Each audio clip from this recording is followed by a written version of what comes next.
Душанбинской столичной газете «Вечерка» в этом году исполняется 5 лет.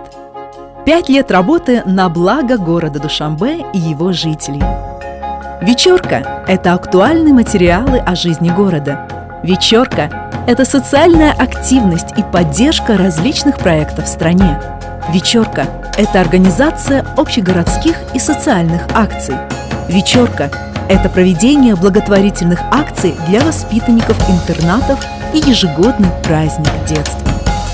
«Вечерка» – это поддержка ветеранов Великой Отечественной войны. «Вечерка» – это организация развлекательных ивентов. «Вечерка» – это ответственность за чистоту нашего города и организация экологических акций с участием активной молодежи и школьников. «Вечерка» – это организация проектов по пропаганде и агитации правил дорожного движения. «Вечерка» – это организация патриотических акций.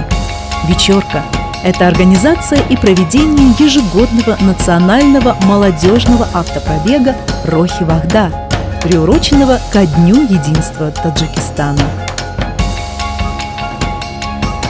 Мы благодарим своих верных друзей, спонсоров, партнеров и рекламодателей, которые на протяжении 5 лет были вместе с нами.